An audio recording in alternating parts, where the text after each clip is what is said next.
Welcome back to the channel, where ordinary stories from history often turn out to be not so ordinary after all. Tonight I want you to take a step back in time with me, not just in your imagination, but in your senses, in your body, and the way you might actually drift towards sleep. Because our story begins in one of the most fascinating and surprisingly cozy environments of the past, the Viking longhouse. Now, when most of us hear the word Viking, we picture something loud and chaotic. Warriors with axes, roaring seas, and sails whipping in the wind. But what if I told you that behind those dramatic images lies another side to Viking life? One that was soft, intimate, and deeply human. A world not of conquest, but of rest. A world where, in many ways, people may have slept better than we do today. So let us open the heavy wooden door of a Viking longhouse together. The night outside is brutal. A cutting wind sweeps across snow-covered fields, rattling the pines and biting at your skin. The cold is sharp, the kind that makes every breath visible, and the stars seem frozen above you. But once you step inside, everything changes. The world softens. The first thing that greets you is warmth. A central hearth glows with a steady fire, smoke curling upward to the thatched roof. It does not smell like modern fireplaces. It is thicker, heavier, mixed with the scent of pine resin, wool, and the faint musk of animals resting nearby. For the Vikings, this was home, and for us, it is the beginning of a lesson in how rest used to be woven directly into daily life. As your eyes adjust to the dim glow, you notice the long, narrow shape of the hall. Wooden beams stretch across the ceiling, each one hand cut, fitted, and sealed with moss to block the winter draft. The space is not luxurious by modern standards, no polished floors, no glass windows. But there is a strength to it, a kind of security. These walls were not just shelter. They were guardians against the world, outside, and within them, the Viking family created a rhythm that carried them safely through the longest nights. Imagine taking a seat on one of the benches that line the walls. The wood is rough, worn smooth in places by years of use. Behind you, woven tapestries or animal hides hang down, not for decoration alone, but to insulate and keep the cold from creeping in.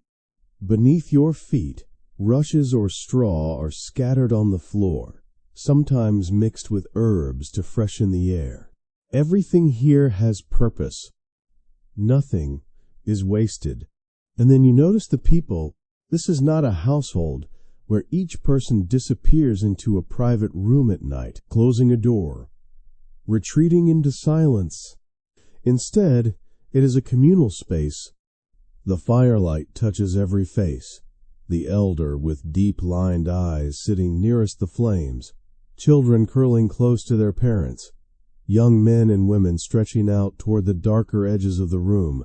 Even the animals, goats, cows, chickens, have their place, sectioned off but close enough that you can hear their slow breathing. Their warmth, their presence, was part of the design. To a Viking, the quiet shuffle of hooves at night was not a disturbance. It was reassurance, a signal that life surrounded you, and you were safe. Think for a moment about how different this feels from our world. Most of us sleep alone, or perhaps with one other person. Silence is considered the goal. No noises, no interruptions.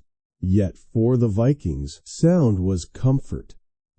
The crackle of the fire, the rustle of hay, the murmur of a sibling whispering across the room, the low sigh of an animal shifting in the stall. These were not distractions. They were lullabies.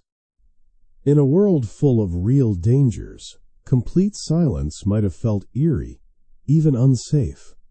But the familiar chorus of life all around you, that was peace. And here's something fascinating. The architecture of the longhouse itself shaped the way people rested. The hearth, was the center of both warmth and hierarchy. The closer you slept to the fire, the warmer you were, and often the more important your role in the household. Elders or respected members stayed nearest, both protected and honored. Children nestled nearby, often wrapped in layers of wool and fur, forming a circle of shared body heat. Those farther from the fire accepted the colder edges of the room, but carried with them the vigor of youth, able to endure. This was not just a sleeping arrangement. It was a living map of the family, a reminder of bonds, respect, and responsibility. Let me paint you a picture. A winter storm lashes outside, snow piling against the walls. Inside, shadows dance across the wooden beams as flames flicker and sparks rise. The longhouse glows like a heartbeat in the darkness. A grandmother hums softly, her voice blending with the wind outside. A child presses closer to their mother, eyes heavy with sleep. A dog stretches at the foot of the bedding, sighs, and rests its head. The smell of wool and smoke fills the air, and slowly the entire hall sinks into rest. There is no concept of sleep optimization here. No talk of REM cycles or sleep trackers. And yet, the conditions, the dim light, the cool air against your face, the heavy warmth of blankets, the rhythm of voices fading into silence, all align perfectly with what our bodies crave. Nature and culture work together, not against each other. Sleep was not fought for, measured, or hacked. It was simply part of living. Now, this is just the doorway to our story, because what we have described, the immersive setting of the Viking longhouse, is only the beginning. In the coming parts, we will look closer at the materials they used, the rituals that shaped their evenings, and the surprising ways cold, community, and even dreams themselves created some of the best sleep in history. But before we get there, let us hold on to this image. A longhouse in the dark, glowing with firelight, filled with life, warmth, and rest. A place where, against all odds, people discovered something we are still searching for today, the art of truly restful sleep. In the last part, we stepped inside a Viking longhouse and felt its warmth, its rhythm, and its sense of belonging. But the story of Viking sleep does not stop at the architecture or the fire. It continues in the most intimate details, the materials people used to create comfort in a world that was anything but comfortable. If you have ever thought that a good night's sleep depends on a luxury mattress or a pillow filled with memory foam, then the Vikings have something to teach us. Their beds might have looked simple. By our standards, no polished headboards, no spring coils, but the materials they relied on were perfectly adapted to their climate, their lifestyle, and their needs. In fact, the way they layered and combined those materials holds lessons that modern science is only now rediscovering. Let us start with the foundation, straw and hay. Imagine a wooden bed frame, rough but sturdy, lined with a thick layer of dried plants. This was the mattress of the Viking household. Straw provided cushioning, yes, but more importantly, it offered insulation. Air trapped between the stalks created a buffer against the cold rising from the ground. It was not glamorous, but it worked, and when the straw flattened or grew musty, it could simply be recycled back into the land as fodder or compost. In a way, these beds were among the most sustainable sleep systems in history. On top of that came the real star of Viking comfort, wool. If there was one material that defined Norse life, it was wool. Their sheep were not the fluffy cartoon animals we picture today, but hardy, weather-resistant breeds that produced coarse, thick fibers. Women in the household spent countless hours spinning and weaving that wool into cloth. The blankets they created were not delicate. They were heavy, dense, almost carpet-like. Picture laying one of these across your body. The weight pressing down, the warmth building slowly, the feeling of being securely wrapped. Today we call that a weighted blanket and pay a premium for it. The Vikings simply called it life. Now, add furs to the picture. The northern climate demanded more than wool alone could provide. Animal hides, reindeer, bear, fox, sheep, were layered over or under wool blankets. Each fur carried different qualities. Some were light and soft, others dense and rugged. A family might pool resources to ensure at least one or two quality furs were available, passing them down like heirlooms. To snuggle under a fur was more than comfort. It was protection, almost a shield against the winter. And yet, these were not static setups. Bedding was flexible, adjustable, layered, depending on the season or situation. A child running a fever might be swaddled in extra wool. A hunter returning with a fresh pelt might share it with the household, adding warmth to everyone.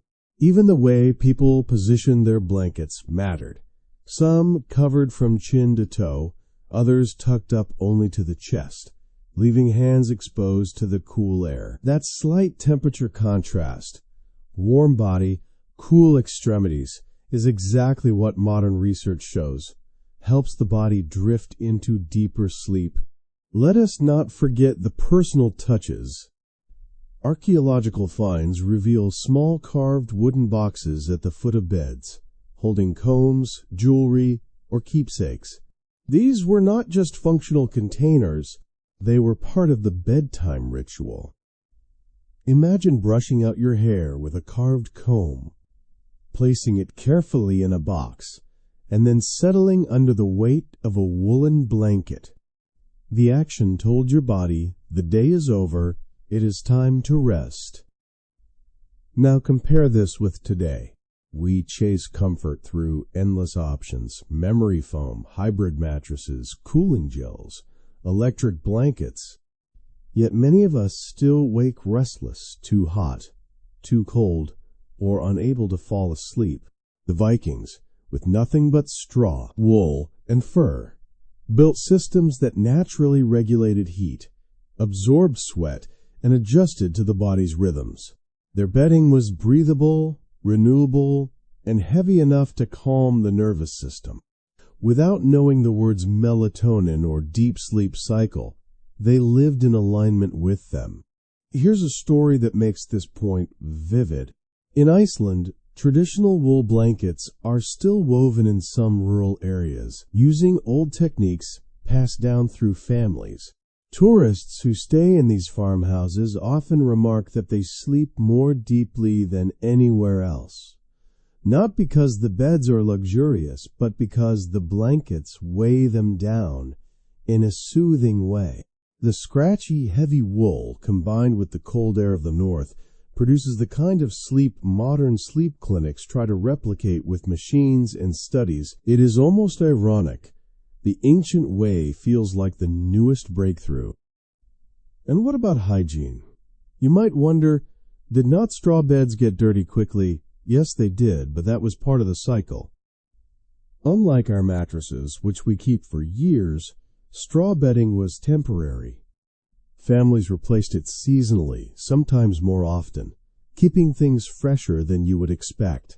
Woolen furs were also cleaned, beaten, shaken out, smoked over fires to kill pests. These practices were not perfect, but they kept sleep spaces serviceable and surprisingly durable. The key takeaway here is adaptability. Viking bedding was not about perfection. It was about function. Every piece, straw, wool, fur, worked together to create a system that could evolve with need. Cold night add another fur. Warm season, strip down to lighter wool. Child sick, move them closer to the hearth and pile on the blankets. Unlike our rigid beds, Viking sleep systems bent to circumstance, and that flexibility may be one reason their rest felt so secure. Think about it. When you lie down tonight, what is really stopping you from sleep? Is it that your bed is too soft, too firm, too warm? Or is it that your environment is locked in, unchanging, fighting against your body's needs? The Vikings did not fight, they adapted. They let the materials around them, plants, animals, fibers, do the work, layering until it felt right. And as the fire in the longhouse flickered low, as the weight of wool and fur settled across tired bodies, the family could surrender. Their sleep was not perfect, but it was complete. It was enough, and maybe that is the secret we have forgotten, not chasing flawless comfort, but learning how to rest with what we have, to let nature and tradition carry us into dreams. In the last section, we explored the materials that wrapped Viking families in warmth, straw, wool, and fur, layered together into a surprisingly sophisticated sleep system. But there is one ingredient we have not yet focused on, and it might just be the most important of all: each other. For the Vikings, sleep was never just an individual experience. It was a collective act, shaped by community, family bonds, and the unspoken comfort of knowing that you were not facing the night alone. Today, many of us retreat into our own private rooms, closing doors, turning on sound machines, and trying to drown out the world. But in the Viking longhouse, the sounds of life were woven directly into the fabric of sleep. Imagine lying down at the end of a long day of farm work, sailing or weaving. The fire glows low, blankets are pulled up, and you are not alone in your bed or even your room. To your left, your brother is rolling over with a sigh. To your right, your younger sister whispers a last-minute question to your mother. Across the room, your grandfather clears his throat before settling again. Nearby, a dog shifts and lays its head on someone's leg. And just beyond the partition, you can hear the gentle breath of livestock, the occasional snort or shuffle of hooves. Instead of silence, the Vikings slept inside a lullaby of living sounds. To us, these might feel like disturbances, but to them they were reassurance. Every rustle meant safety, people were nearby, animals were calm, the fire was still burning. Silence, in contrast, could mean danger, predators, illness, or an empty hall. For the Viking mind, noise was not a problem. It was proof of life. There is also a warmth here that went beyond temperature. We often hear the term body heat used in survival stories, but in the longhouse it was a nightly reality. Families curled together under shared blankets, creating rings of warmth. Elders stayed closest to the hearth, children tucked in between parents, young adults and stronger members further out at the colder edges. The result was like a living organism, each member helping regulate the comfort of the group. This was not only about physical survival, it was about belonging. Sleeping in proximity built trust, reinforced bonds, and made every person feel like part of something larger. Think about how children today sleep more peacefully beside a parent, or how pets often curl up near their humans. The Vikings extended that principle across entire households. Real-life research actually backs this up. Anthropologists studying communal sleeping in various cultures, whether in nomadic groups, rural villages, or extended families, find that people often report feeling more secure and falling asleep faster when surrounded by others.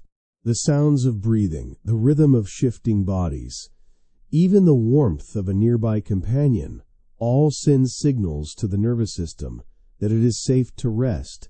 The Vikings lived inside that safety net every night, But what about privacy? Surely not everyone wanted to be surrounded all the time. That is true. Yet the Viking longhouse was not a free-for-all. There were subtle rules and customs. Elders earned the warmer, central spots by the fire. Married couples sometimes shared bedding, wrapped under heavy furs. Children usually clustered near their parents, learning through closeness. And although there were no separate bedrooms, personal space could still be marked by small belongings: a carved box at the bed's foot, a cloak folded carefully, or even a fur that clearly belonged to one person. These touches allowed individuality to exist inside the collective. Flexibility was another key. If someone was ill, their place could shift. A sick child would be moved closer to the fire. An elder struggling with pain might be granted extra furs. If a mother had a newborn, the entire arrangement of the sleeping circle might change for weeks or months. The longhouse was not rigid. It adapted like a living family organism. Now picture this scene: a cold winter night, snow pressing against the walls. The fire throws up gentle shadows on the beams. A father finishes telling a story about Thor or Odin, his voice carrying softly through the room. A child giggles, then grows quiet. Someone tucks a blanket over the shoulders of a sibling already half asleep. A grandmother hums an old tune, low and steady. The dog lifts its head at the sound, then sighs and relaxes again. Slowly the room fades into drowsy silence. Not the silence of emptiness, but the silence of shared rest. For us today, this may sound both strange and comforting. Strange because we are so accustomed to valuing independence. Our own beds, our own rooms, our own sleep space. Comforting because deep down, many of us remember that sleep is easier when we are not alone. Babies sleep better when held. Couples often rest more soundly together. Pets choose to curl against us for a reason. The Vikings simply embraced what we still instinctively know, that rest is not just physical, it is emotional, communal, relational. And here's a powerful insight. The Viking longhouse turned sleep into a ritual of connection every night. People did not just collapse from exhaustion. They gathered, they shared warmth, they listened to the same fire, the same stories, the same world. Rest became another form of community. What can we learn from that today? Maybe we can't all live in one room with our extended families, but we can reintroduce a sense of connection into our nights. That might mean letting pets share the bed, creating evening rituals with loved ones, or even using soft music, recordings of gentle conversation, or natural noises to remind us we are not isolated. Because one of the greatest enemies of modern sleep is not light or noise, it is loneliness. The Vikings, for all their hardships, solved that problem simply by sleeping together. So as we continue our journey into the world of Viking rest, remember this: comfort was not only measured in blankets or firelight. It was measured in closeness, the touch of a hand, the murmur of a story, the steady rhythm of another's breathing nearby. In the end, what kept the cold away was not just wool or straw, it was the warmth of human connection, wrapping every member of the household in a blanket that no winter storm could break. In the last part, we saw how Viking families turned sleep into a communal act, sharing warmth, sound, and presence inside the longhouse. But there is another dimension to their rest that we need to explore, and it is something modern life has almost completely erased: the way they lived in rhythm with nature. For the Vikings, time was not measured by glowing numbers on a digital clock or buzzing alarms. Instead, their entire sense of rhythm, when to work, when to eat, when to rest, was guided by the natural world, the rising and setting of the sun, The lengthening and shortening of days, the chill in the air, the growth of crops, and the cycles of animals. Life was a dance with the seasons, and sleep followed the same choreography. Imagine winter in Scandinavia. Nights stretch for 18, sometimes 20 hours. Darkness is not an inconvenience. It is an environment. In those long, cold months, people did not force themselves to stay active with artificial light. Instead, they leaned into the rhythm. Work was slower, food was simpler, and rest was longer. People napped more, slept in cycles, and gave themselves permission to sink into the deep quiet of the season. This was not laziness, it was strategy. By conserving energy, they survived the harshest months. Now, flip the calendar to summer. Suddenly the nights are short, sometimes just a few hours of dim twilight. Crops need tending, ships must sail, animals must be cared for. In this season, the longhouse was alive with movement well into the evening. People slept less, but the sleep they did have was still restorative because it was in tune with the environment. They did not fight the light. They flowed with it. Their bodies adjusted naturally to the sun's generosity. Think of how different this is from our world. We try to flatten time into sameness, wake at 7, bed at 11, every day, every season. Artificial light allows us to ignore winter darkness and summer brightness, but our bodies know the truth. That is why many people feel sluggish in January and restless in July. We have severed the connection between our inner rhythms and the world outside. The Vikings, by contrast, embraced it. Evenings in the longhouse were not a sudden cut from day to night. They were gradual. Work slowed as the sun dipped. Animals were fed and settled. Fires were stoked. Herbs thrown into the flames for aroma. People gathered around the hearth, telling stories, weaving, repairing tools. The light dimmed slowly. Shadows lengthened. Voices softened. This natural transition eased the body into readiness for rest. Compare that with our modern experience: bright screens until midnight, then an abrupt attempt to shut everything off. No wonder our brains resist. There is also something profound about how the Vikings viewed the in-between. When they woke in the middle of the night, a natural phenomenon known as segmented sleep, they did not panic or check a clock. They accepted it. People might get up, add a log to the fire, whisper a story, drink a cup of warm milk, or simply sit in silence before drifting back down. The boundary between waking and sleeping was not rigid, it was porous. Modern sleep researchers have found that segmented sleep was common in many pre-industrial societies. The first sleep lasted a few hours after dusk, then came a period of quiet wakefulness, then a second sleep until dawn. People used that midnight interval for prayer, intimacy, reflection, or simple companionship. The Vikings, without naming it, lived this way too. Instead of seeing wakefulness as a problem, they saw it as part of the rhythm. Let us add some imagery. Picture a Viking household deep in winter.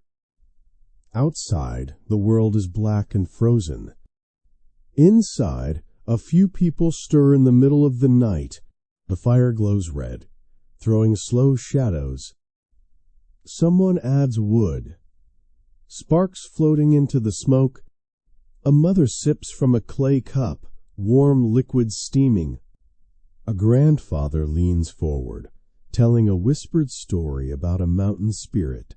Children half awake listen with wide eyes before drifting back under their blankets. No one is anxious about the hour. The long night has room for both dreams and waking. This approach also shaped their health. By slowing down in winter and conserving energy, They avoided exhausting themselves when food was scarcer. By rising early and working late in summer, they made the most of abundance. The body was never fighting against nature, it was moving with it. And science today tells us that aligning with circadian rhythms, darkness for melatonin release, light for wakefulness is critical for long-term health. The Vikings did not need a lab to prove it. They simply lived it. Another key detail, firelight itself. Unlike the blue-white glare of phones and bulbs, fire produces warm, flickering light that does not suppress melatonin. Watching flames, eyes half closed, naturally triggers relaxation. No wonder children fell asleep listening to stories in its glow. Modern people spend hundreds of dollars on sunset lamps and sleep lights to mimic what a Viking household had for free. And then there is the soundscape. The rhythm of the evening was not just visual, it was auditory. Crackling fire, hushed voices, animals breathing, occasional gusts of wind against the walls. These sounds did not jar the mind. They grounded it. Today, many of us seek white noise machines to create that sense of continuity. The Vikings had the real thing, the natural orchestra of life. What can we take from this? The lesson is not that we should give up electricity and live by candlelight, though that might be an interesting experiment. The lesson is to respect the cues our bodies still respond to. Dim the lights earlier. Allow seasonal shifts in sleep length without guilt. Accept midnight wakefulness instead of fearing it. Create evening rituals that ease you toward rest instead of jolting you into it. In short, live a little more like the Vikings, aligned, not resisting. So as we move deeper into this journey, hold on to this thought. The Vikings did not master sleep because they controlled it. They mastered it because they surrendered to rhythms larger than themselves. Sun, moon, fire, season all guided them, and when they lay down each night, wrapped in wool and surrounded by family, they were not fighting against the world. They were flowing with it. That flow may be the greatest secret of all. In the last section, we explored how Viking sleep followed the rhythms of nature's sun, moon, firelight, and season shaping the body's rest. But before the Vikings surrendered to sleep, there was another important piece of the puzzle, the winding down ritual. Nights in the longhouse were not just about collapsing after a day of hard labor. They were about slowing down together, preparing mind and body for rest in ways both practical and deeply human. Let us picture the scene. The sun has dipped low, and the longhouse is settling into evening. The day's work, feeding animals, chopping wood, weaving cloth, repairing tools, has been completed. A simple meal has been eaten, perhaps fish with bread, or porridge flavored with herbs. The bowls have been stacked, the fire stirred, and the first shadows have begun to stretch across the wooden walls. But instead of silence, the room comes alive with gentle conversation. This was the Viking prime time, not filled with screens or entertainment devices, but with voices, stories, songs, and laughter. Imagine elders seated close to the hearth, their lined faces glowing orange as they recite sagas of gods and heroes. Children lean against their parents, wide-eyed, half listening, half drifting towards sleep. Young men and women, tired but restless, might carve small wooden figures or mend clothing, their hands busy while their ears drink in the tales. Firelight plays a central role here. The flames flicker and dance, casting moving shadows that transform the room into something dreamlike. A child might see a dragon's wing in the smoke, or a mountain giant's face in the shadows. Adults, too, felt the hypnotic effect. Watching flames is a universal signal for the body to slow down. The glow is warm but not harsh, the perfect cue for melatonin to rise. Long before scientists proved it, the Vikings intuitively created the ideal environment for sleep preparation. And then there were the stories. Norse sagas were not just entertainment, they were vessels of memory, tradition, and identity. By telling them in the evening, families tied the act of rest to the act of belonging. To hear of Thor's thunder or Odin's wisdom was to be reminded that you were part of something bigger than your chores or your worries. These stories placed individuals inside a cosmic order. When your mind drifts into that sense of connection, sleep comes not as escape, but as continuation. But not every evening was epic. Sometimes it was as simple as quiet conversation. A father whispering plans for the next day. A mother humming a lullaby. A sibling sharing a funny moment that happened in the fields. These small exchanges, repeated night after night, became rituals of reassurance. They told the nervous system it is safe, you are surrounded, you can let go. Think about how this compares to modern evenings. How often do we try to rush straight from stimulation into bed? We scroll through phones, reply to messages, binge-watch shows, then expect our brains to shut down instantly. The Vikings remind us of something we have forgotten. Sleep is a journey, not a switch. Their evenings stretched like a gentle slope, leading from action into stillness. The ritual itself was as important as the rest that followed. Let us add another layer. Sound. The longhouse was not quiet in the modern sense, but the sounds were consistent and soothing. Crackling fire, murmurs of conversation, occasional laughter, the shuffle of animals settling into straw. These formed a kind of natural white noise. Unlike the jarring sounds of cars, sirens, or electronic devices, these were organic, rhythmic, predictable. The brain, instead of being startled, felt cradled. Music also played a role. Vikings had simple instruments, lyres, flutes, horns. On special nights, songs might rise with the firelight. Some were lively, but many were soft, repetitive, hypnotic.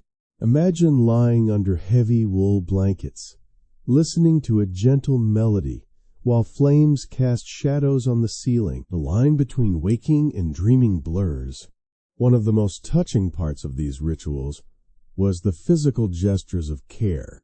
A mother pulling a blanket over a child's shoulder, a friend handing someone a carved cup of warm drink, a dog nudging closer to its human companion. These small acts created a nightly rhythm of affection. Sleep was not just functional, it was relational. Anthropologists studying communal societies today note that winding down rituals are crucial for group survival. They are not simply about rest, they reinforce trust. By gathering together in low light, telling stories, and sharing warmth, communities strengthen bonds. When people feel connected, they sleep more deeply. The Vikings, knowingly or not, built that into their nights. Here's a story to make this vivid. Imagine a boy of 10, tired after helping in the fields all day. His hands are sore, his eyes heavy, but he does not crawl straight into blankets. Instead, he sits cross-legged by the fire, listening as his grandfather tells of a mountain that once swallowed goats whole. The boy's mind fills with images of towering peaks and wandering animals. His sister laughs quietly at the tale. His mother places a hand on his shoulder, grounding him.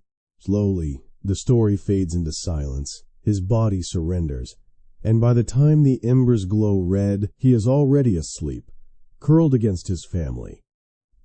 Now compare that to a modern child, lit by the cold glow of a tablet at midnight, trying to fall asleep alone in silence. Which do you think drifts more easily into rest, which feels more deeply rooted, more protected. The Viking winding down ritual offers us a practical lesson. Create transition, whether it is turning off bright lights, telling stories, playing soft music, or simply talking with loved ones. We need space between day and night. Our bodies crave cues, and when we provide them, sleep arrives more gently.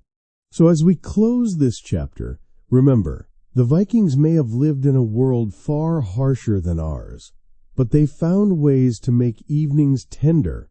Stories by fire, laughter among family, the touch of a hand, the hum of animals, all weaving together into a nightly ritual.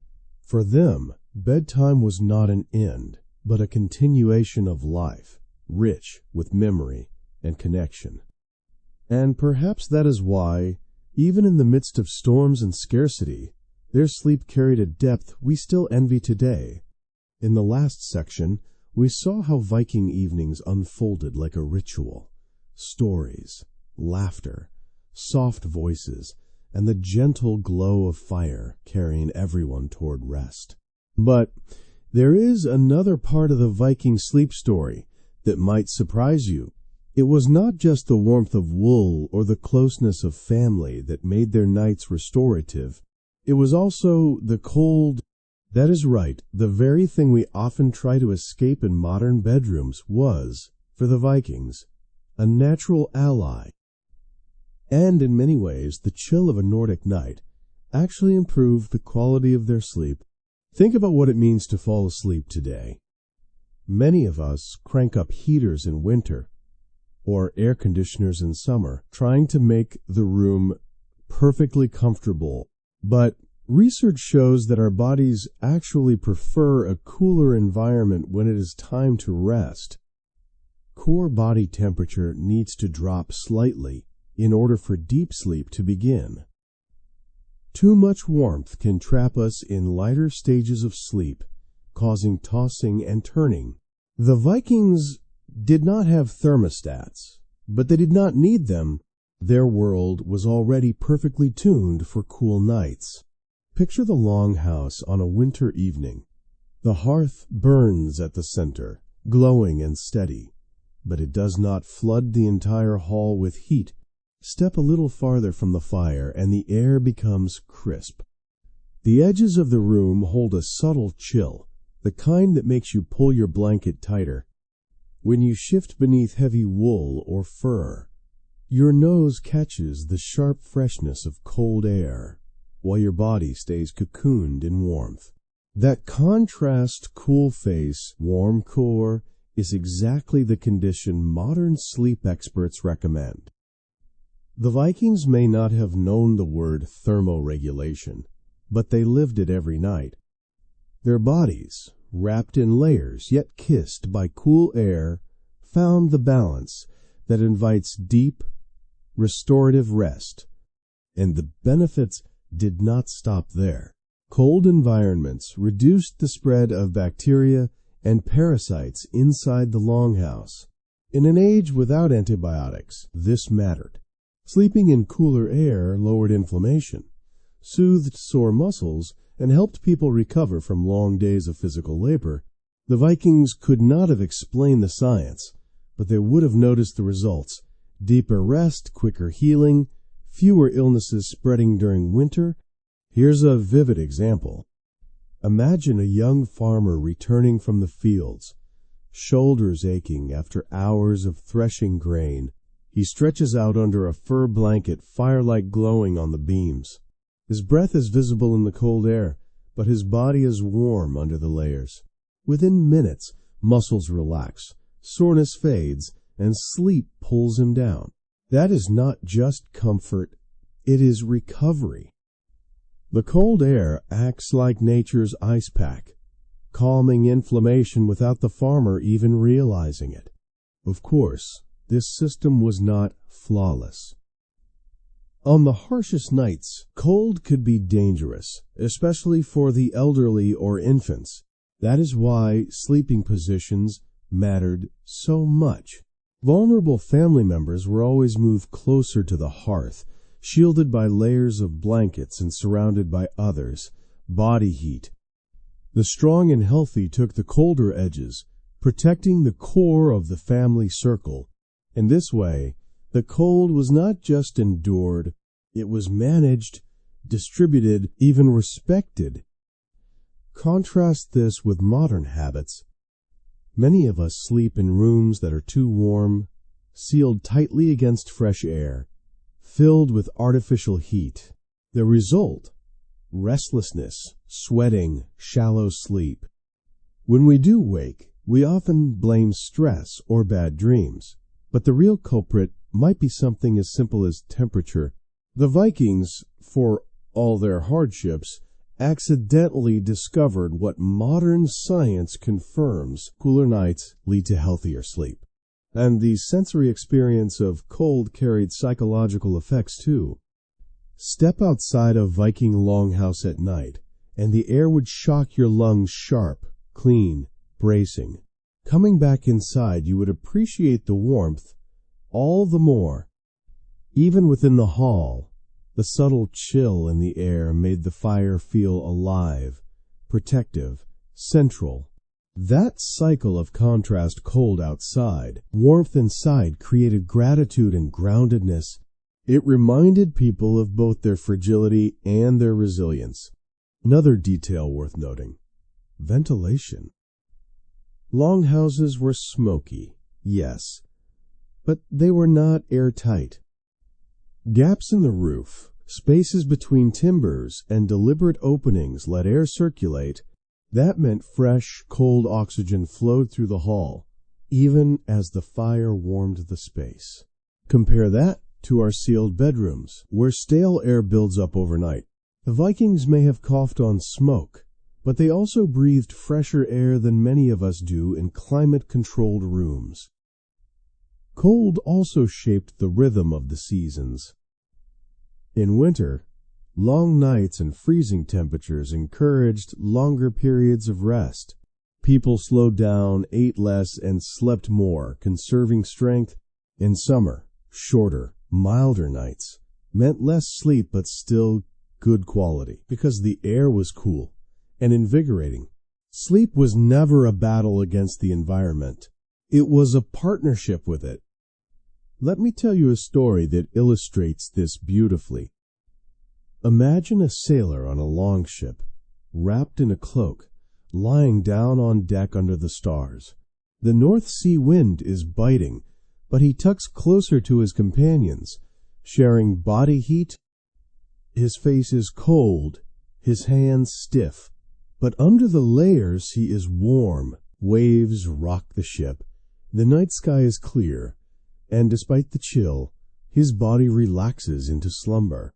It is not luxury, it is survival sleep. Yet that survival sleep, born of cold air and closeness, is deep, grounding, and restorative. So what lessons can we take for our own lives? We might not want to crack open the windows in the middle of winter or invite goats into our bedrooms, but we can learn to embrace cooler sleeping conditions. Lower the thermostat at night. Use natural layers instead of heavy synthetic comforters. Allow your face or hands to stay slightly cool while your body remains warm. And if you wake in the middle of the night feeling restless, consider adjusting temperature before blaming stress. The Vikings did not hack their sleep with gadgets. They simply lived in conditions that modern science is now trying to replicate in labs: cooler environments, breathable bedding, balanced contrasts. Their secret was not comfort in the modern sense. It was alignment with the cold. So as we close this chapter, picture it again: a long house on a winter night, fire glowing, smoke drifting upward, wool blankets heavy, furs pulled tight, breath visible in the air, a soft chill on the skin, a deep warmth underneath. That mixture of cold and heat, challenge and safety, made Viking sleep not just possible, but powerful. And maybe, just maybe, it is a lesson worth carrying back into our own bedrooms today. In the last section, we discovered how the cold itself was part of Viking rest, a silent ally that made sleep deeper, healthier, and more restorative. But cold was not the only element shaping their nights. The Vikings also lived under a blanket of darkness, far richer and longer than most of us can imagine today. And that darkness, instead of frightening them, became a gift. Let us begin with winter in Scandinavia. Imagine standing outside a Viking longhouse in January. The sun has disappeared early in the afternoon, and the world has plunged into a darkness that will last for 18, maybe even 20 hours. No electric street lamps. No glowing billboards. No blue light from screens. Only the soft silver of the moon, the scatter of stars, and the glow of firelight leaking through the cracks of the hall. Inside, the longhouse reflects this rhythm. The fire burns low, casting deep shadows that move and shift across the beams. Shadows become characters of their own, giants, animals, twisting branches. Children might watch these shapes until their eyes droop, lulled into dreams by the flicker. Adults, too, find their minds drifting as the darkness seeps deeper into the space. The long night does not press down like a burden. It wraps around like a blanket. Modern science tells us that darkness is essential for sleep. It triggers the release of melatonin, the hormone that signals to the body that it is time to rest. But in our modern world, we fight darkness constantly. City lights, car headlights, phones glowing by the bed. We treat darkness as an enemy to be banished. The Vikings embraced it. Their entire environment worked with their biology rather than against it. There is also something psychological here. For the Vikings, the long night was not empty. It was filled with firelight, stories, laughter, whispers, and silence that was not lonely but communal. In darkness, people leaned closer to one another. Shadows made the world mysterious, yes, but also intimate. Think of how you feel during a power outage today. The lights go out, candles are lit, and suddenly conversations deepen, laughter feels louder, and even silence feels shared. That was every winter night for the Vikings. Another fascinating detail is how darkness shaped their sense of time. Without clocks, the line between evening, midnight, and morning blurred. You might wake in the middle of the night and not know or care if it was 2 or 4. The fire's embers told you more than the sky. If you stirred, you might add wood, whisper to a neighbor, or simply lie back and watch the glow. There was no pressure to get back to sleep. The night was long enough to hold waking and sleeping together.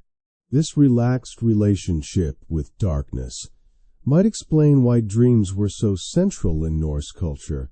When you spend hours in dim light, half asleep, half awake, your mind has room to wander. You accept blurred boundaries between reality and imagination. Dreams become part of the nightly conversation, not just fleeting images to be dismissed. A child could dream of a mountain spirit, tell the story at breakfast, and the family might nod thoughtfully, weaving it into their worldview. Darkness was not just physical. It was a doorway. Think about how this compares to us. Many people today fear darkness. We flood bedrooms with night lights, keep TVs on, or scroll phones until our eyes close. But what if darkness is not something to fear? What if it is a signal, a medicine, a portal to deeper rest? The Vikings lived with that belief instinctively. Darkness was not absence, it was presence. Let me paint a scene. A Viking household in midwinter, deep in the long night. Outside, snow buries the fields. Wolves howl faintly in the distance, but the walls hold strong. Inside, the fire glows low, almost out, embers pulsing like a heartbeat. People sleep in clusters, but some stir. A father leans up, pokes at the fire, and sparks rise. A child murmurs in her sleep. A mother hums quietly to soothe her. Shadows ripple across the walls, and for a moment the room feels like it exists outside of time. Then silence deepens again, and the night holds everyone safely until dawn finally returns hours later. The long nights also taught patience. Without artificial light, tasks had to wait. There was no rushing into fields at midnight, no urgent need to extend the day. Darkness enforced rest, reflection, even stillness. In that enforced pause, families connected more deeply, stories flourished, and bodies repaired themselves. Today, when many of us feel pressured to always do more, the Viking long night reminds us of the power of doing less. Of course, darkness was not always easy. It could be unsettling, especially for children or during storms. But even then, the Vikings transformed fear into ritual. A story told, a blanket pulled tighter, a song sung softly. In this way, the long night became less about terror and more about togetherness. The shadows that frightened could also fascinate. The silence that threatened could also soothe. What can we learn from this? That sleep is not just about the right mattress or the perfect schedule. It is about atmosphere. Dim the lights earlier. Let the room grow dark, not just at bedtime, but in the hours before. Use warm, flickering light if possible, candles, fireplaces, or lamps designed to mimic firelight. And do not fear waking in the night. See it as part of the rhythm, a natural pause in a long stretch of rest. So, as we close this chapter, imagine lying in a Viking longhouse under heavy wool blankets.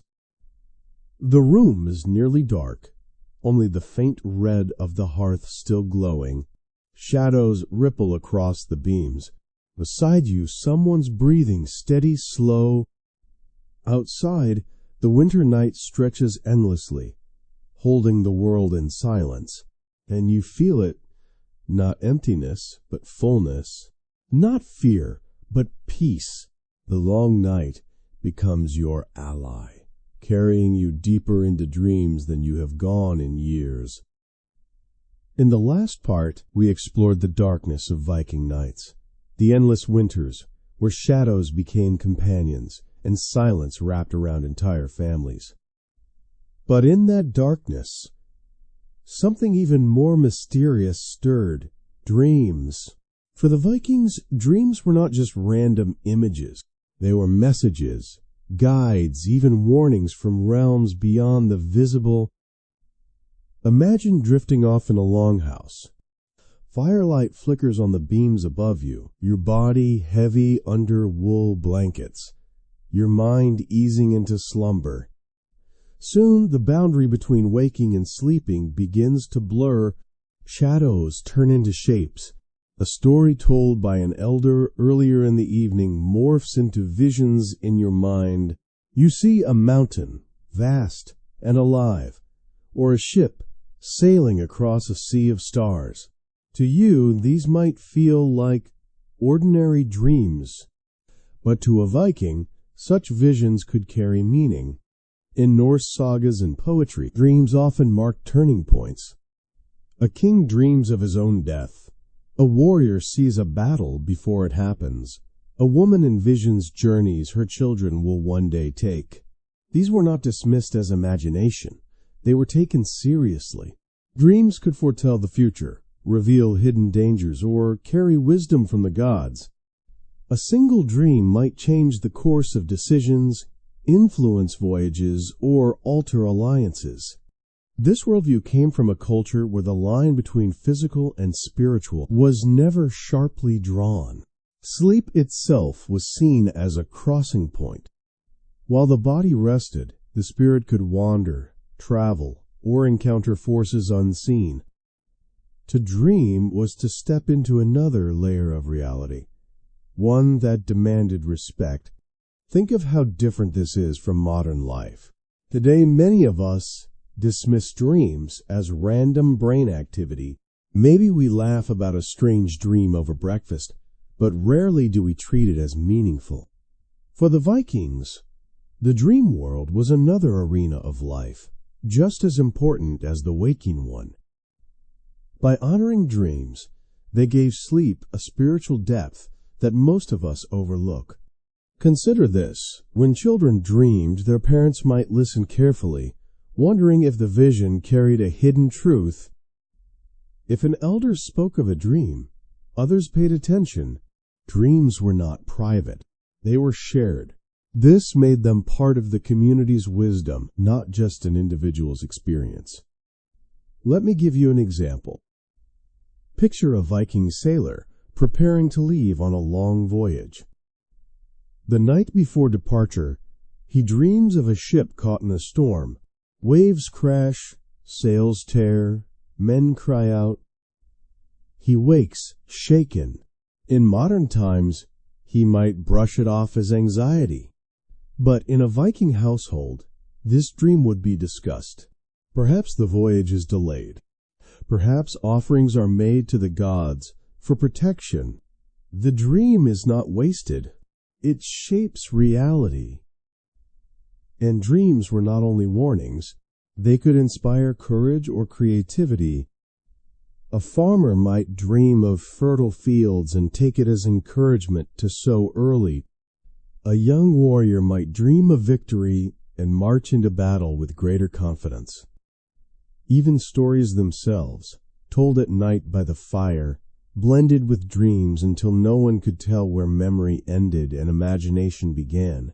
Modern science gives us a curious confirmation. We know now that REM sleep, the stage of vivid dreaming, plays a crucial role in memory, problem-solving, and emotional balance. The Vikings did not have sleep labs, but their cultural respect for dreams may have helped them psychologically. By giving dreams weight, they gave their minds permission to process, release, and reframe daily struggles. What we call therapy dreams today, they called visions. There is also the element of spirituality. Norse belief included a layered universe: Asgard, Midgard, Hell, and other realms. Dreams might be seen as journeys into those spaces. The dead could appear with messages. Gods could whisper guidance. Myths and sleep were not separate. They fed each other. Imagine the sense of awe and humility this created. To fall asleep was not just rest. It was to step into a space where gods and ancestors might speak. Of course, not every dream was treated equally. Some were dismissed as nonsense, just as we do today. But when a dream felt vivid, strange, or insistent, people listened. That openness meant the Vikings lived in a world where the boundary between seen and unseen was thinner. And perhaps that gave their nights a richness we rarely experience. Here's a story to bring it to life. A child in a longhouse dreams of a giant tree stretching across the sky. The next morning he tells his mother, who recalls tales of Yggdrasil, the world tree connecting all realms. The family gathers, and the grandfather nods, saying this dream is a reminder that they are part of a greater web of life. The child feels not just entertained, but valued. His dream has meaning, his voice has weight. That sense of significance becomes part of his identity. Now compare that with a modern child who dreams of something vivid but is told, it is just a dream. The difference is not about truth or falsehood. It is about respect. The Vikings respected the dream world, and that respect gave their nights depth. So what can we learn from this? First, do not rush past your dreams. Even if you do not believe they carry prophecy, they hold clues about your emotions, your fears, your hopes. Keep a journal. Share them with someone you trust. Treat them as windows, not waste. Second, remember that sleep is not just physical repair. It is mental and spiritual exploration. Give yourself permission to drift into that mystery. Dim the lights. Let the mind wander, and allow dreams to be part of your nightly journey. For the Vikings, dreams were not escapes. They were encounters. Each night, wrapped in furs and shadows, they entered a space where gods whispered, ancestors appeared, and futures unfolded. To them, the dream was as real as the firelight, and when they woke, they carried those visions into their lives, weaving them into decisions, stories, and traditions. So as you settle into your own bed tonight, think of this. The Vikings did not just rest in sleep. They traveled, they listened, they dreamed, and in those dreams they found meaning that carried them through even the harshest of days. In the last section, we explored how the Vikings treated dreams not as illusions, but as messages, bridges between the human world and the unseen. But while the dream world carried deep meaning, the waking arrangements of sleep were just as thoughtful. The longhouse was not a place of rigid rules and fixed routines. It was a living, breathing environment where sleeping arrangements shifted with the needs of the family, the season, and the circumstances of survival. Let us step inside again. The hearth glows faintly, smoke curling to the roof. Around it, bodies lie in a pattern that seems orderly but is never permanent.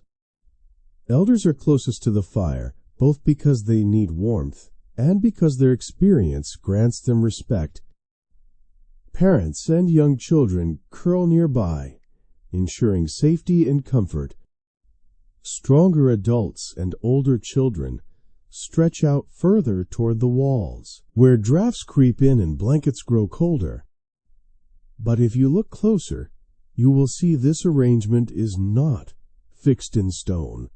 It bends and flexes with the shifting needs of the household.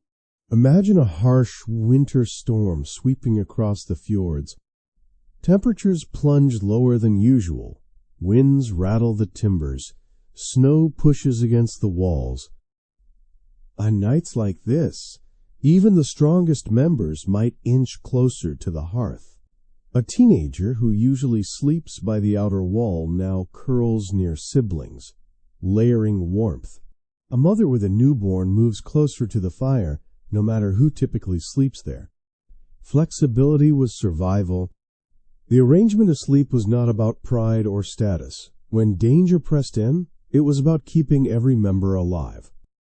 Or consider illness. A child develops a fever. In modern homes, we might place the sick in a separate room to avoid spreading disease, but for the Vikings, warmth and care mattered more. The child would be brought near the hearth, surrounded by family members who checked on them through the night. A father might wake to add logs to the fire. A sibling might place a cool cloth on the child's forehead. Sleep space became care space. Illness was not faced alone. It was held inside the circle. This adaptability extended to relationships too. Married couples often shared bedding, but not always. If one partner needed more warmth or more space, adjustments were made. Parents might share their spot with a toddler who could not settle, or swap places entirely if another family member needed extra comfort. These shifts were not seen as disruptions. They were simply part of the nightly rhythm. Let us not forget the animals. Livestock usually stayed in a separate section, but in extreme cold, goats or sheep might be brought closer, their body heat adding to the warmth of the household. Dogs and cats roamed freely, often choosing their own spots among the sleepers. A dog might curl at someone's feet one night, and beside another person the next. A cat might tuck into a pile of furs or squeeze between shoulders. These animals were not just companions.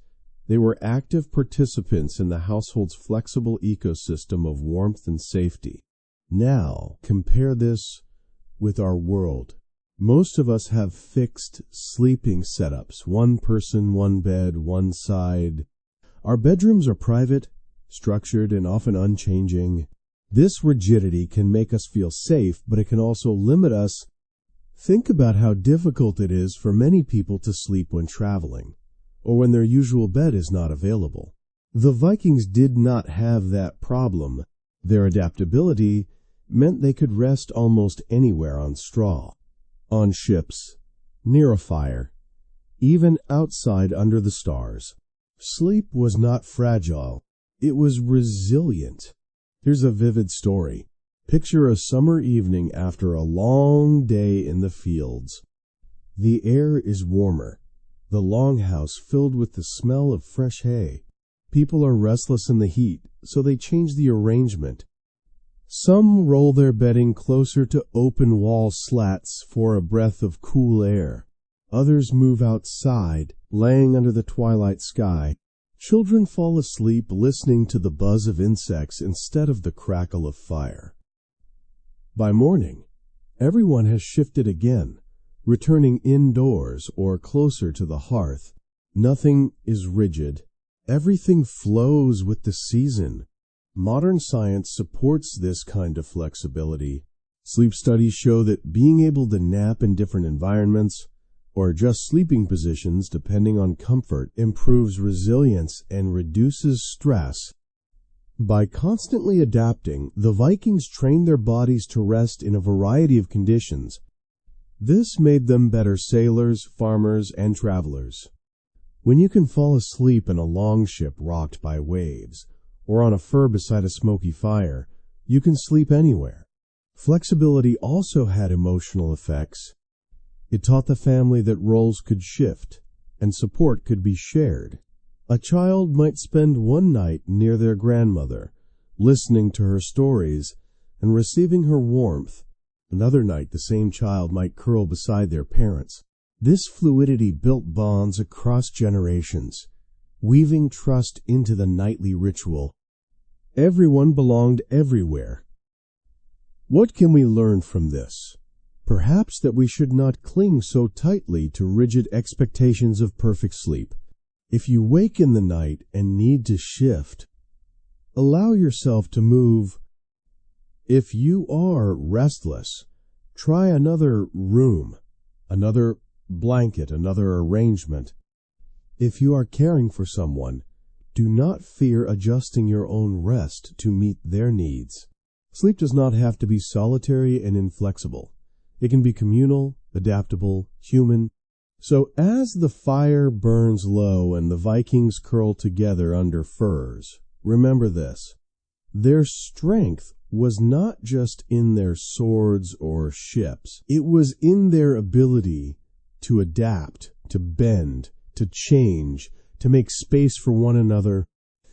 And that adaptability, carried into the quiet hours of the night, may have been one of their greatest survival tools. The longhouse was not a static design. It was a living organism. Each night, its heartbeat shifted as people moved, adjusted, and cared for each other. That is the secret of Viking rest. Not just warmth, not just darkness, not just dreams, but the flexibility to let sleep be what it needed to be for everyone.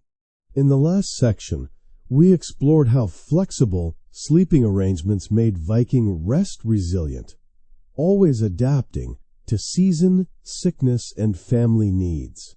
But all of this would have been impossible without the very structure that held them together, the architecture of the Viking longhouse. To understand Viking sleep, we must understand the walls, beams, and roofs that embraced it. At first glance, a longhouse looks simple. A rectangular structure of wood, sometimes stone at the base, stretching perhaps 20 to 30 meters in length. The roof is steep and thatched, designed to shed heavy snow. The walls are thick, built of timber planks or wattle and daub, with moss and clay packed into every seam. But hidden within this rustic design is a genius that shaped how people lived and slept. The first genius element was insulation. In a land of brutal winters, keeping out drafts was life or death. The Vikings stuffed moss between timbers, sealed gaps with clay, and lined walls with hides or woven tapestries. These were not decorative luxuries, they were thermal armor. Every layer trapped heat, turning the longhouse into a protective shell against the howling wind. Imagine lying under a fur blanket, hearing the storm rage outside, yet feeling the stillness of the walls holding strong. That security alone could lull the body into deeper rest. Then there was the hearth, the beating heart of the home. Placed at the center of the hall, it provided light, warmth, and a constant anchor for life. Heat radiated outward, creating zones of comfort. Closest to the fire, warmth was steady and soothing. Farther out, the air cooled, drafts crept in, and stronger members of the household endured the chill. This natural gradient created a sleeping map, elders and vulnerable at the center, the resilient at the edges. The hearth was not just a fireplace. It was an organizing principle for survival. Another key feature was the roof. High, steep, and smoky, it was more than shelter. The slope allowed smoke to rise and escape through vents, while still keeping enough inside to deter insects and preserve meat hung in the rafters. For sleep this mattered. Smoke created a hazy filter that softened air, muffled sound, and sometimes even lulled people like incense. Too much could sting the eyes, but the balance created a cocoon-like atmosphere, dim and womb-like, perfect for drifting into dreams. The sound insulation of the longhouse was also remarkable. Thick logs and thatched roofs absorbed noise. Outside, the world could roar wind, storms, predators, but inside, the sounds softened. What filtered through was a steady hum, the sigh of wind against timber, the crackle of fire, the shuffle of animals. For the human nervous system, this was grounding. Noise became rhythm, not threat. Compare that with our thin-walled apartments today, where traffic, alarms, and neighbors jolt us awake. The Vikings, ironically, may have enjoyed more peaceful nights than city dwellers now. Let us not forget the animals' role in architecture. Many longhouses had stalls built into one end of the hall, where cattle, goats, or horses slept. This was not untidiness, it was design. The animals' body heat radiated into the home, boosting warmth. Their breathing created background noise that signaled safety. A Viking child might fall asleep listening to the low snort of a cow or the rustle of a goat in straw. To modern ears, this might sound disruptive, but to them it was reassurance. Silence was suspicious. Sound meant life. There is also the communal scale. Longhouses were not just for nuclear families. Some housed extended kin, servants, or even neighbors during harsh seasons. The architecture allowed for groups to cluster, yet still created subtle separations. The hearth for elders, side benches for younger members, stalls for animals. Privacy did not mean walls. It meant distance within the shared hall. This design ensured that no one was ever isolated, but everyone had a place. Now, compare this with our bedrooms today. We design for solitude, individual rooms, closed doors, artificial heat, soundproof windows. Yet many of us still struggle to sleep. The Vikings, with rougher tools, built environments that worked with their biology, insulation without suffocation, sound without chaos, community without claustrophobia. Their homes were not perfect, but they were aligned with human needs in ways we often miss. Let us imagine a night. Inside, snow falls heavily outside, the wind whipping across frozen fields. Inside, the thick walls hold. The fire glows at the center, embers pulsing. Elders sleep closest, wrapped in heavy wool. Parents curl nearby with children tucked close. Dogs lie at feet. Cats purr in furs. Cows shift in their stalls. Smoke rises slowly, carrying sparks to the rafters. Shadows ripple across beams, creating dreamlike patterns. And through it all, the house breathes, timber creaking, thatch rustling, fire crackling. It is not silent, but it is safe. And in that safety, sleep comes easily. Archaeologists studying Viking longhouses have marveled at their durability. Some stood for generations, rebuilt and expanded as families grew. The architecture was not static. It evolved. As new materials became available, as climates shifted, as needs changed, longhouses adapted. Just like the sleeping arrangements inside them, the structures themselves were flexible, resilient, alive. So what can we learn from this today? That the architecture of rest matters. A bedroom is not just a box to hold a bed. It is an environment that either supports or sabotages sleep. The Vikings remind us to pay attention to walls, light, sound, airflow, and insulation. A room that breathes, that dims naturally, that muffles harsh noise, but allows gentle sounds, that is a room designed for rest. We may not build longhouses today, but we can borrow their wisdom, hang heavier curtains to block drafts and soften sound, use natural materials that breathe, keep a steady source of warmth, but let the air remain cool. Embrace sounds that comfort pets, soft fans, even recordings of fire or wind. Create spaces that feel protective, not sterile. The Viking longhouse was more than architecture. It was a cradle for life, a container for family, and a temple for rest. Inside its walls, people did not just survive the cold, they found peace in the middle of it.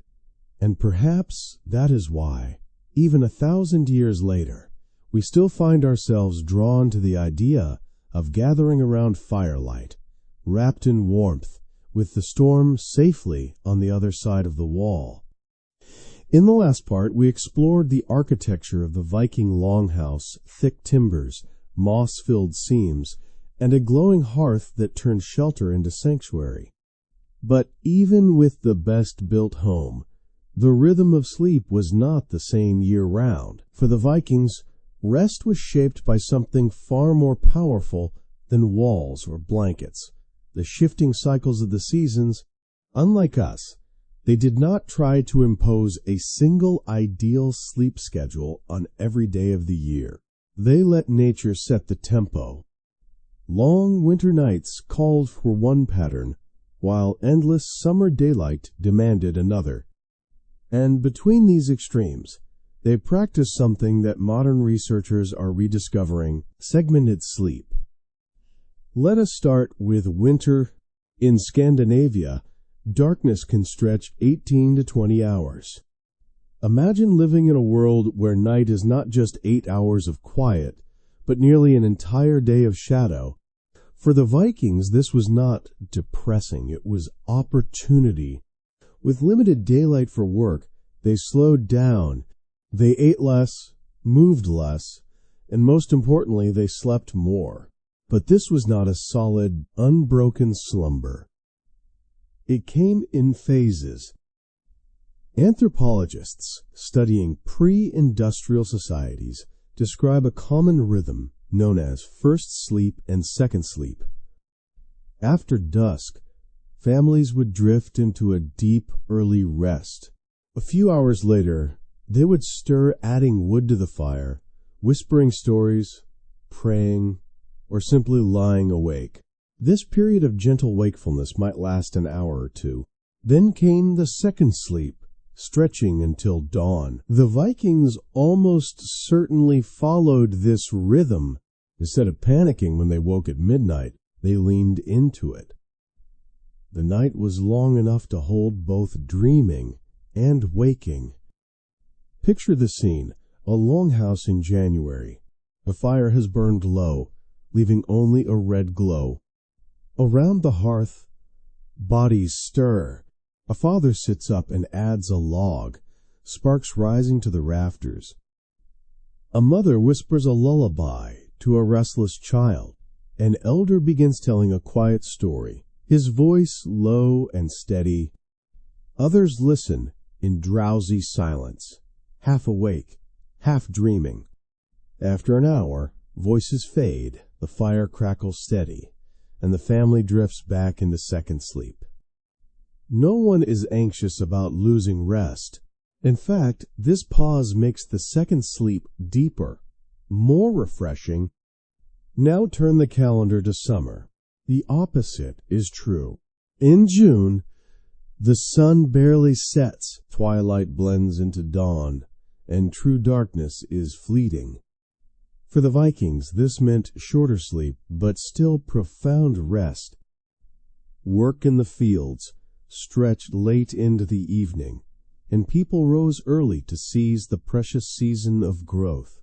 Sleep came in shorter bursts, sometimes even outdoors under the twilight sky. Yet because their bodies were aligned with the natural light, this reduced sleep still left them energized. In this way, Viking life was flexible. Sleep was never rigid or forced into a single mold. It expanded in winter, contracted in summer, and broke into segments when nights stretched endlessly. Their bodies adjusted because their minds accepted it. There was no obsession with 8 hours straight. Rest was a living, changing thing, responsive to environment.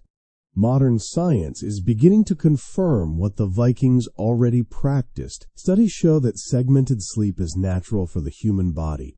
Our ancestors across many cultures often woke in the middle of the night, used that time for quiet thought or connection, then slipped back into dreams. Some researchers even argue that our modern struggle with insomnia may come from fighting this natural rhythm.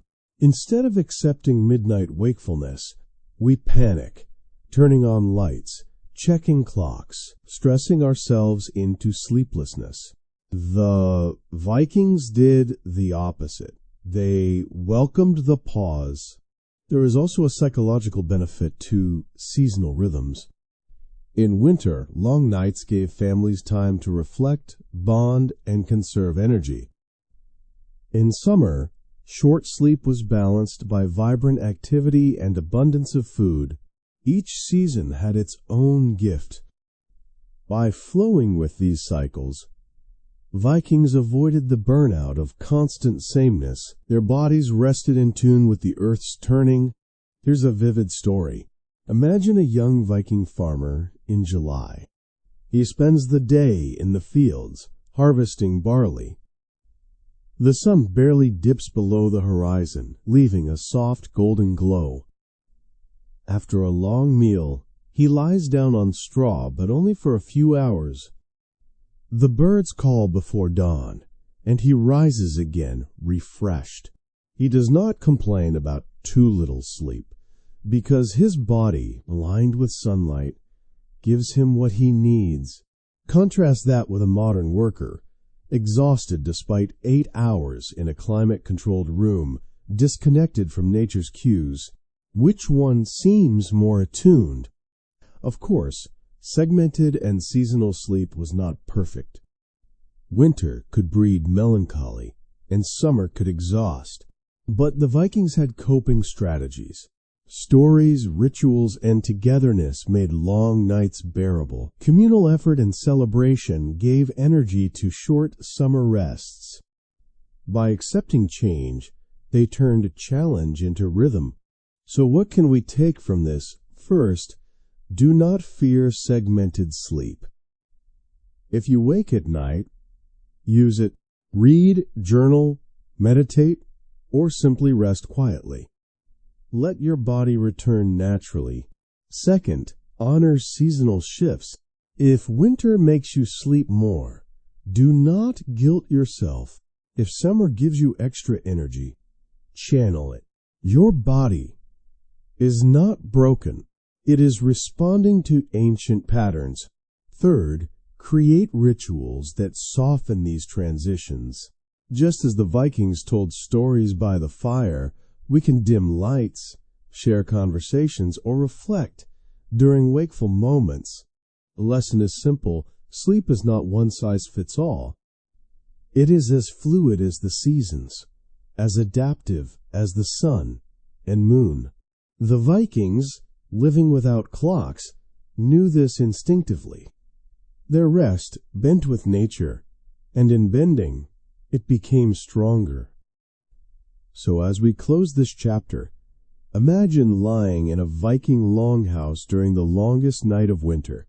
You have just stirred from first to sleep, and the fire's glow flickers on the beams. A quiet story drifts through the air. You feel no panic, no rush, just acceptance. Soon, you will drift back into second sleep, carried by the rhythm of the season, and when dawn finally comes, it feels earned, natural, and whole. In the previous section, we saw how the Vikings practiced segmented and seasonal sleep, adapting naturally to light, darkness, and the rhythms of farming life. But now it is time to turn back to our world. The most important question is, what does all of this mean for us today? The wooden longhouses, the nights without electricity, and the fires that glowed through the dark have all disappeared. But the lessons remain, and we can still draw from them to improve our own rest. The first lesson, respect darkness. The Vikings did not fight the night. They let it embrace them and guide their bodies.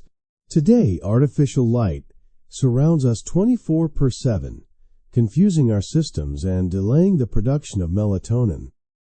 If we want deeper sleep, we must learn to reduce evening light, step away from screens, and create a space of darkness and warmth, like the glow of a longhouse fire, a small amber lamp, a few safe candles, or simply closing the curtains earlier. These little changes can make a big difference. The second lesson, keep bedrooms cool. The Vikings slept in cold conditions, and that actually helped them. Modern science proves that a cooler environment around 60 to 67 degrees Fahrenheit / 16 to 19 degrees Celsius allows the body to slip more quickly into restorative sleep. Instead of cranking heaters or wrapping yourself in an electric blanket, try layering breathable covers and letting part of your body, your face or hands, rest in cooler air. That balance between warmth and chill mirrors the Viking nights, a warm core, fresh air in the lungs, and deeper rest. The third lesson, embrace flexibility. The Vikings did not cling to one ideal way to sleep. They shifted positions, changed spots, and accepted waking up in the middle of the night. We, on the other hand, panic when insomnia strikes, staring at the clock and counting every lost minute. What if we saw it differently? If you wake at 3 a.m., treat it as a natural pause. Read a little, journal, breathe quietly, then let your body return when it is ready. By doing this, you stop treating sleep like an enemy and start treating it like a rhythm. The fourth lesson, create evening rituals. For the Vikings, evenings meant gathering by the fire, sharing stories, singing softly, and laughing with one another. It was their way of signaling to mind and body the day is done. We need rituals too.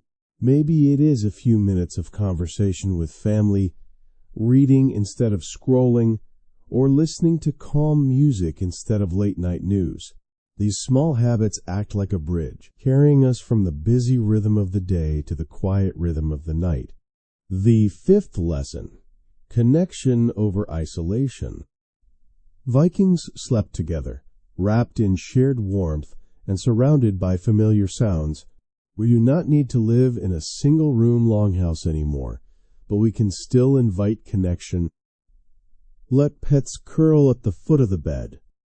Play natural soundscapes, rainfall, crackling fire, gentle wind, or simply remind yourself that loved ones are close. That feeling of safety quiets the brain and allows it to let go. The sixth lesson: choose natural materials. Vikings slept on wool, fur, and straw. Today we have cotton, linen, or down, modern versions of the same principle.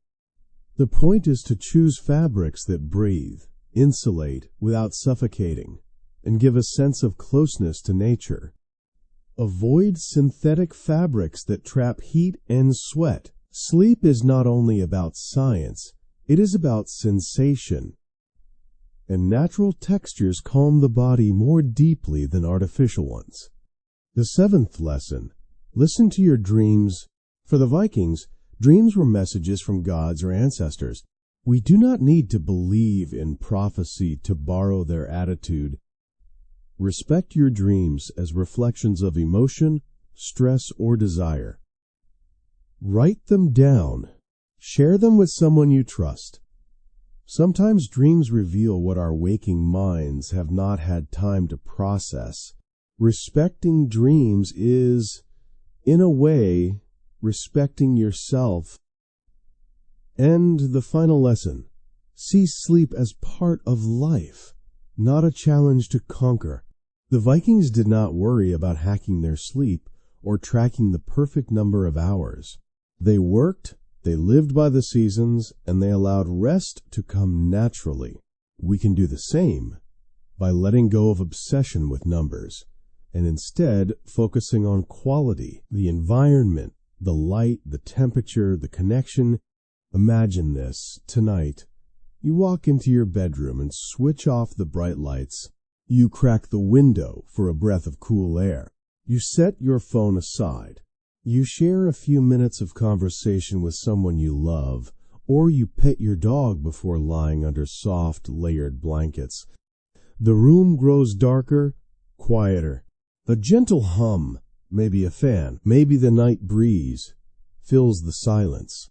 You feel safe, and in that moment, your room becomes a modern longhouse, not made of wood, not filled with livestock, but carrying the same spirit, natural, connected, and peaceful. The Vikings, despite the harshness of their world, found a way to rest deeply, to sleep fully, to wake ready for whatever came next. If they could find that peace in the cold and the dark, we can find it too right here in the middle of our modern lives. So here is the final lesson. Sleep is not something to fight for. Sleep is a gift, a connection to nature, to others, and to your own spirit. If you learn to listen, to soften the edges of your nights, you will discover what the Vikings knew all along. You do not just need more sleep. You need better sleep, deeper, truer, and more complete. And so, our journey through the Viking night comes to an end. We have stepped inside smoky longhouses, sat by glowing hearths, listened to whispered stories, and felt the mix of cold air and warm blankets.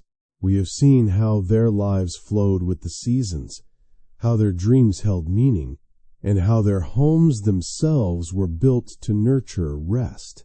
More than just survival, the Vikings created nights filled with rhythm, connection, and peace. What does this teach us? That sleep is not just about closing your eyes. It is about creating the right atmosphere, darkness that calms, cold that restores, rituals that soothe, and relationships that reassure. The Vikings did not have science labs or sleep apps, but they instinctively aligned with what the body and spirit truly need. And if they could find deep, healing rest in a harsh and unpredictable world, then maybe we can too. So tonight, as you get ready for bed, remember these lessons. Dim the lights earlier. Let the room be a little cooler. Step away from screens. Share a word, a laugh, or even a silence with someone close. Respect your dreams. And most of all, let go of the pressure to perfect your sleep. Instead, welcome it as the Vikings did, a natural rhythm, a nightly gift, and a chance to reconnect with yourself. Thank you so much for joining me on this journey through Viking nights. If you enjoyed this story, do not forget to like the video, subscribe for more fascinating explorations of history and life, and share your own sleep rituals in the comments. Until next time, rest well, dream deeply, and remember, sometimes the best lessons come not from the day but from the night.